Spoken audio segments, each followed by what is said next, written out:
യുദ്ധസമാനമായ സാഹചര്യം നിലവിലുണ്ടോ എന്ന് ചോദിച്ചാൽ ഓഫ്കോഴ്സ് ഇറ്റ് ഈസ് ദെയർ, ഉണ്ട്.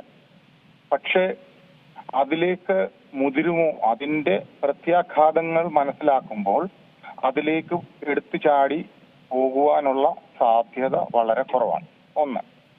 എന്നാൽ ഫുൾ ഫ്ലെഡ്ജ് വാറിന് പകരം പ്യൂണിറ്റീവ് ആക്ഷൻസ് നടത്തിയേ പറ്റൂ. കാര്യം നമ്മളുടെ നിരായുധരായിട്ടുള്ള നിസ്സഹായരായിട്ടുള്ള ആൾക്കാരുടെ ഹത്യ നടന്നപ്പോൾ തീർച്ചയായിട്ടും നമുക്ക് അതിന് പ്രതികരിച്ചേ പറ്റുകയുള്ളൂ. അതുപോലെ തന്നെ ഇന്നലെ പാകിസ്ഥാൻ പ്രതിരോധ മന്ത്രി തന്നെ വ്യക്തമായിട്ട് അവർ പറയുകയും ചെയ്തു, ഈ ടെററിസ്ഥാൻ, അതായത് അവരുടെ നാട്ടിലേക്ക് ഇന്ത്യ ഉറപ്പായിട്ടും ഇന്ത്യയുടെ ആക്രമണം ഏതു സമയത്തും ഉണ്ടാകാം എന്നവർ ഓപ്പണായിട്ട് ഡിക്ലെയർ ചെയ്തു. കാര്യം അവർ അത്രയ്ക്ക് ഭയപ്പാടോടെയാണ് ഇരിക്കുന്നത്. പിന്നെ പുതിയതായിട്ടുള്ള ഡെവലപ്മെന്റ്സ് നമ്മൾ നോക്കുമ്പോൾ ഇപ്പൊ സിന്ധു നദീജല കരാർ റദ്ദ് ചെയ്തത് കൊണ്ട് ലോങ് ടേം ഇംപ്ലിക്കേഷൻസേ ഉണ്ടാവുള്ളൂ, ഇമ്മീഡിയറ്റ് ഇംപ്ലിക്കേഷൻസ് ഒന്നും ഉണ്ടാവില്ല. Only provocations may be there, provocation ഉണ്ടാകും, അല്ലെങ്കിൽ അങ്ങോട്ടും ഇങ്ങോട്ടും ഉള്ള ഓരോ പോർവിളികൾ ഉണ്ടാകും എന്നുള്ളതല്ലാതെ സിന്ധു നദീജല കരാർ എഫക്റ്റീവ് ആകണമെന്നുണ്ടെങ്കിൽ അവിടെ അഡിക്വേറ്റ് കൺസ്ട്രക്ഷൻസ് നടത്തി വാട്ടർ ബ്ലോക്കേഡ് ഉണ്ടാക്കി അത് ഡീവിയേറ്റ് ചെയ്ത് അതിന്റെ ഡയറക്ഷൻ മാറ്റി ഏതെങ്കിലും ഡയറക്ഷനിലോട്ട് ഇപ്പോഴുള്ള ഫ്ലോയുടെ ഡയറക്ഷൻ മാറ്റി വേറെ ഡയറക്ഷനിലാക്കാൻ ഇറ്റ് ടേക്ക് ടൈം. പക്ഷേ അവർക്കൊരു വാർണിംഗ് കൊടുത്തു, തീർച്ചയായിട്ടും ഇനി മുതൽ നിങ്ങൾ ഇത് പ്രതീക്ഷിച്ചിരിക്കണ്ട എന്നുള്ള ഒരു ധാരണ കിട്ടിയപ്പോൾ തീർച്ചയായിട്ടും സെർട്ടൺ പ്രൊവിൻസസിന്റെ പഞ്ചാബ് അല്ലെങ്കിൽ സിന്ധിന്റെ ഒക്കെ, പഞ്ചാബ് ഐ മീൻ ടെററിസ്ഥാൻ പാർട്ട്, നോർത്ത് ഇന്ത്യൻ പാർട്ട്, പഞ്ചാബിന്റെയും സിന്ധിന്റെയും ലൈഫ് ലൈൻ എന്ന് പറയുന്നത് ഈ ഇൻഡസ് റിവർ ആണ്. അപ്പം തീർച്ചയായിട്ടും അവർക്ക് അതൊരു വലിയൊരു താങ്ങാനാവാത്ത ആഘാതമാണ് കൊടുത്തിരിക്കുന്നത്. These all are the diplomatic thing which we can say. But limited offensive എന്ന് പറഞ്ഞു കഴിഞ്ഞാൽ may be identifying deep inside target, അതായത് ഇതിനു മുമ്പ് ഉണ്ടായിട്ടുള്ളത് പോലെയുള്ള ഒരു സർജിക്കൽ സ്ട്രൈക്കോ അല്ലെങ്കിൽ ബാലാക്കോട്ട് മാതിരിയുള്ളതോ കൊണ്ട് യാതൊരു പ്രയോജനവും ഉണ്ടാവാൻ തോന്നുന്നില്ല. കാരണം അവര് അത് കാലേക്കൂട്ടി കണ്ട് അഡിക്വേറ്റ് ഹോംവർക്ക് ചെയ്തിട്ടുണ്ടാവണം 100%. അപ്പം ഇതുപോലെയുള്ള ടെററിസ്റ്റ് ക്യാമ്പുകളൊന്നും നിയർ ബൈ ബോർഡറിലൊന്നും കാണാൻ സാധ്യത തീരെ കുറവാണ്, അത് ഉണ്ടാവാനും സാധ്യതയില്ല. അപ്പൊ പിന്നെ ആ ഒരു വഴിക്കുള്ള ഒരു അറ്റാക്ക് എന്ന് പറഞ്ഞ് നമ്മൾ ജസ്റ്റ് ട്രൈ ചെയ്യാമെന്നുള്ളതല്ലാതെ റിസൾട്ട് എത്രത്തോളം നല്ലതായിരിക്കും എന്ന് നമുക്ക് പ്രതീക്ഷിക്കാൻ വയ്യ. പിന്നെ ഉള്ള ഒരു പ്രശ്നം, ഡീപ്പ് ഇൻസൈഡില് ഇമ്പോർട്ടന്റ് ഇൻസ്റ്റലേഷൻസും അതുപോലെ തന്നെ റെഗുലർ പാക് ആർമിയുടെ ടാർഗറ്റുകൾ ഐഡന്റിഫൈ ചെയ്ത് ഡിസ്ട്രോയ് ചെയ്യുവാണെന്നുണ്ടെങ്കിൽ, അവിടെ ഒരു ഹെവി കാഷ്വാലിറ്റി ഇൻഫ്ലിക്റ്റ് ചെയ്യുവാണെന്നുണ്ടെങ്കിൽ തീർച്ചയായിട്ടും അവർക്ക് അതിൽ വിഷമം ഉണ്ടാവും. അല്ലാതെയുള്ള ഈ കരാർ ലംഘിച്ചു അല്ലെങ്കിൽ എന്താ പറയുന്നത് എയർ ലൈൻ, ഐ മീൻ വ്യോമഗതാഗതം അവരുടെ എയർ സ്പേസ് യൂസ് ചെയ്യരുത് എന്നുള്ളത്, എയർ സ്പേസ് യൂസ് ചെയ്തില്ല എന്നുള്ളതെങ്കിലും ഒന്നും നമുക്ക് നഷ്ടപ്പെടാൻ പോകുന്നില്ല, അവർക്കൊരു ബെനിഫിറ്റും ഇല്ല. നമുക്ക് കുറച്ച് ഇന്ധനം കൂടുതൽ യൂസ് ചെയ്യണമെന്നുള്ളതല്ല, അത് വേറൊന്നും അതിന്റെ പ്രത്യേകതയൊന്നും ഇല്ല, വളഞ്ഞു പോകണം, സ്ട്രേറ്റ് പോകേണ്ടതിന് പകരം. അപ്പം അങ്ങനെയൊക്കെയുള്ള അതൊരു ജസ്റ്റ് ഒരു ഇതെന്നുള്ളതേ ഉള്ളൂ. ഇപ്പം കുറെ എന്താ പറയാ സോഫ്റ്റ്വെയർ നിരോധിക്കുന്നു, അല്ലെങ്കിൽ പ്രോഗ്രാംസ് കുറച്ച് നിരോധിക്കുന്നു. ചൈനയുമായിട്ടുണ്ടായിരുന്ന സമയത്ത് കുറെ ടിക്ടോക്ക് നിരോധിച്ചു. അങ്ങനെയൊക്കെ ഉള്ളത് കൊണ്ടൊന്നും we are not going to gain much.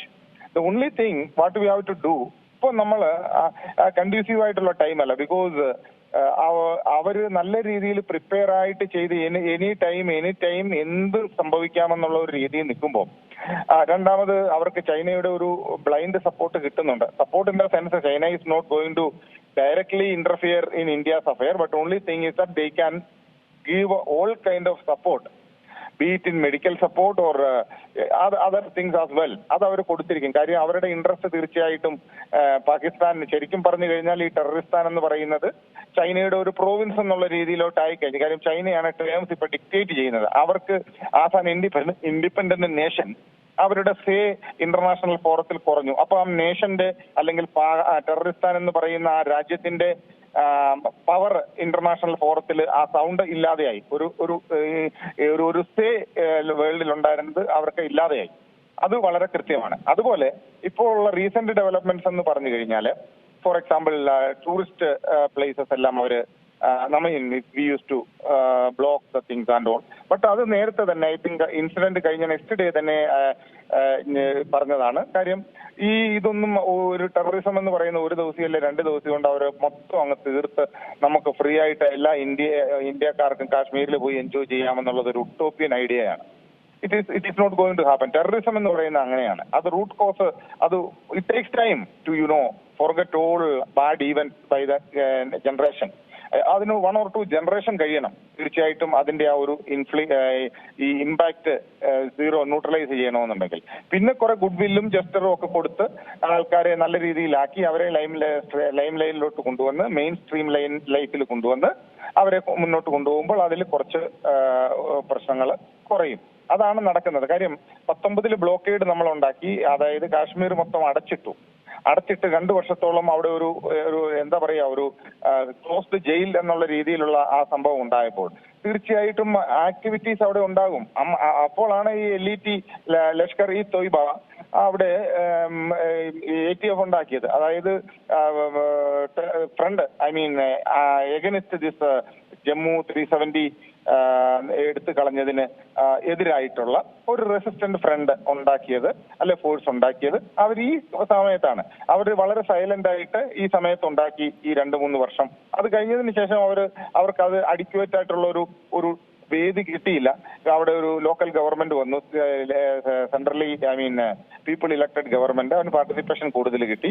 അങ്ങനെയൊക്കെ ആയി കഴിഞ്ഞപ്പോൾ കുറച്ചൊന്ന് ഡൗൺ ആയപ്പോൾ everybody thought that okay things are okay, there is absolutely nothing to worry about it, this is the honeymoon time for tourist or Indian. അത് അവർ കണ്ടപ്പോൾ തീർച്ചയായിട്ടും കാശ്മീരിൽ ഉണ്ടായിട്ടുള്ള ഈ ടോട്ടൽ ഡെവലപ്മെന്റ്സ്, റോഡാണെങ്കിലും റെയിൽ ആണെങ്കിലും അതുപോലെ ആൾക്കാരുടെ ആറ്റിറ്റ്യൂഡും എബ്രോഡിലുള്ള ടൂറിസ്റ്റുകളും ഒക്കെ വരാൻ തുടങ്ങിയപ്പോൾ തീർച്ചയായിട്ടും അവർക്കത് ഒരു കാരണവശാലും ഡൈജസ്റ്റ് ചെയ്യാൻ പറ്റാതെ വന്നപ്പോൾ ചെയ്തിട്ടുള്ള ഈ ഒരു ഇതാണ്. അതിനവർ 100 നമ്മളിപ്പോ പറയുന്ന പെട്ടെന്നുള്ള ഒരു അറ്റാക്ക് അല്ലാതെ പാകിസ്ഥാൻ ഹോംവർക്ക് ചെയ്തിട്ട് അവരൊരു സ്റ്റെപ്പ് ഹെഡ് എടുത്തു. അങ്ങനെ ഒരു ആക്ഷൻ നടത്തിയതിനു ശേഷം ഇന്ത്യയുടെ എന്താണ് പ്രതികരണം എന്നറിയാനായിട്ട് വെയിറ്റ് ചെയ്യുന്നു. അതനുസരിച്ചിട്ടാണ് we know that one incident because 1 BSF jawan got there in Jammu border, RS Pura, Ranjit Singh Pura ബോർഡറിൽ ഒരു ഇത് കിട്ടിയിട്ടുണ്ടെന്നാണ്. അപ്പൊ അവരെ പോലും തിരിച്ച് നേരത്തെ ആണെന്നുണ്ടെങ്കിൽ ഇന്റർനാഷണൽ ബോർഡറിൽ പാകിസ്ഥാൻ റേഞ്ചേഴ്സും ഇന്ത്യൻ BSFും ഫ്ലാഗ് മീറ്റിംഗ് നടത്തി അങ്ങോട്ടും ഇങ്ങോട്ടും ഉള്ള കാര്യങ്ങൾ പറഞ്ഞു തീർത്ത്. കാര്യം നമ്മൾ ആ BSF ജവാന് പാകിസ്ഥാൻ ഒരു നഷ്ടവും വരുത്തിയിട്ടില്ല, ഒരു ഫയറിംഗും ചെയ്തിട്ടില്ല, ഒന്നും ചെയ്തിട്ടില്ല. ബൈ മിസ്റ്റേക്ക് ഒരു ലൈൻ ഉണ്ട്, അതൊരു ഇൻ ബിറ്റ്വീൻ ഉള്ളതാണ്. ആ ഒരു പറമ്പിന്റെ നടുക്കൂടി അപ്പുറത്ത് കയറി അല്ല ഇപ്പുറത്ത് കയറി എന്നുള്ള ഒരൊറ്റ പ്രശ്നത്തിന്റെ പേരിൽ ഇതിനു മുമ്പ് അവർ സൗഹൃദമായിട്ടൊക്കെ നിന്നിട്ടുള്ളതാണ്. അപ്പൊ അങ്ങനെ ആരും പ്രതീക്ഷിക്കാതെ ഒരു പോസ്റ്റിലൊക്കെ ഇരിക്കുക എന്ന് പറഞ്ഞു കഴിഞ്ഞാൽ 1-2 വർഷം ഒന്നിച്ചിരിക്കുമ്പം അപ്പുറത്തുള്ള പോസ്റ്റിലെ ആൾക്കാരുമായിട്ട് വളരെ ഫ്രണ്ട്ലി ആവും. അപ്പോൾ തീർച്ചയായിട്ടും അങ്ങോട്ടും ഇങ്ങോട്ടും ഒക്കെ സംസാരിക്കുക വരെ ചെയ്യും. ഈ സംസാരിക്കുന്ന സമയത്ത് നമ്മൾ അപ്പുറത്തോട്ട് പോയി അല്ലെ ഇപ്പുറത്തോട്ട് പോയി അവരൊരിക്കലും ഫയർ ചെയ്യാൻ പോകുന്നില്ല ഒരു കാരണവശാലും. കാര്യം അത്ര ഒരു ക്ലോസ് റിലേഷൻ ആയി കഴിഞ്ഞു. അപ്പുറം ഇപ്പുറം 2 വർഷം അല്ല 3 വർഷത്തോളം ഒരേ ടൈമിൽ ഇരിക്കുകയും ഒരു 10 മീറ്റർ അല്ല 20 മീറ്റർ നമ്മൾ അങ്ങോട്ടും ഇങ്ങോട്ടും കാണുകയും സംസാരിക്കുകയും ചെയ്യുമ്പോൾ തീർച്ചയായിട്ടും ആ ഒരു വിചാരത്തിൽ പക്ഷെ സിറ്റുവേഷൻ മാറിപ്പോയി. ടെൻഷൻ എസ്കലേറ്റ് ചെയ്ത സമയത്ത് ഇങ്ങനെ ഒരു ഇൻസിഡന്റ് ഉണ്ടായപ്പോൾ അവരത് വീണത് വിദ്യ എന്നുള്ള രീതിയിൽ അവർക്ക് കിട്ടിയ ഒരു ആയുധമായിട്ട് ആ ആളിനെയും കൂടെ ഹ്യൂമൻ ഷീൽഡായിട്ട് വെച്ചിരിക്കുന്നു, വില വെച്ചാനായിട്ട്. അങ്ങനെയുള്ള സിറ്റുവേഷൻസ് നമ്മൾ കൊടുക്കാതിരിക്കുക എന്നുള്ളതാണ് മെയിനായിട്ട് ചെയ്യേണ്ടത്. പക്ഷെ ഇങ്ങനെയുള്ള ഈ സാഹചര്യത്തിൽ നമ്മൾ ലിമിറ്റഡ് വാർ അല്ലെങ്കിൽ ലിമിറ്റഡ് ഒഫൻസീവിന് പോവുക എന്നുള്ളതാണ് അഭികാമ്യമായിട്ടുള്ളത്. Limited offensive in the sense ആയുധങ്ങൾ കൈവശമുള്ള ഇരു രാജ്യങ്ങളാണ്.